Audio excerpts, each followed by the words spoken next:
देवेश चंद्र ठाकुर सीतामढ़ी से पहली बार जदयू के टिकट पर सांसद निर्वाचित हुए हैं। चुनाव के पहले वह बिहार विधान परिषद के सदस्य थे और परिषद के सभापति भी थे।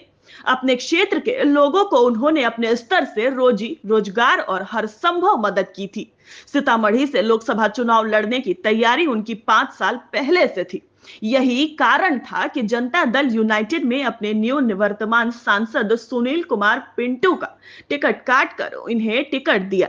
ब्राह्मण समुदाय से आने वाले देवेश चंद्र ठाकुर ने ब्राह्मण रखे ही जो लोग उनके सानिध्य में आए उन सब का कल्याण किया।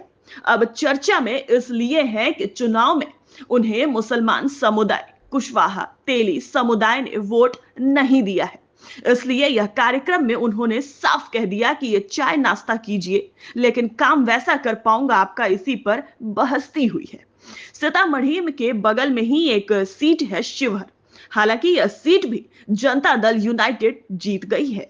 यहां से पूर्व सांसद आनंद मोहन की पत्नी लवली आनंद निर्वाचित हुई है।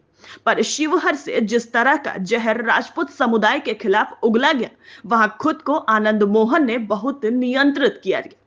यह बात साफ है कि शिवहर में वैसे समुदाय के 90% लोगों के राजपूत उम्मीदवार होने के कारण लवली आनंद को वोट नहीं दिया। यादवों ने भी नहीं दिया, लेकिन कुशवाहा ने भी नहीं दिया है। मुसलमान ने तो पहले ही तौबा कर ली थी, फिर भी चुनाव जीतने के बाद लवली आनंद हर जाति के लोगों के दरवाजे जाकर आशीर्वाद ले रही हैं। महाराजगंज में तो फूल बनाम पल हो गया था। पहली बार बीजेपी के कोडवाटर समझने जाने वाले भूमिहार समुदाय के 95% वोट कांग्रेस उम्मीदवार आकाश सिंह को मिला। यादव समुदाय और मुसलमान ने 100% कांग्रेस को वोट दिया। चुनाव में जो तानातनी थी वह बड़ा विस्फोटक थी। भूमिहार समुदाय के जो नेता बीजेपी के तरफ थे वो अपने परिवार तक का वोट बीजेपी को नहीं दिला पाए। महाराजगंज में भूमिहार यादव पवन सिंह के इफेक्ट के कारण कुशवाहा मुसलमान एकजुट होकर बीजेपी के खिलाफ थे।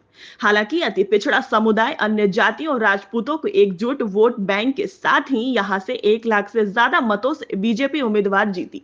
पिछली बार यहां पर जीत के अंतर 2.5 लाख मतों का था, पर इस बार इसमें कमी आ गई।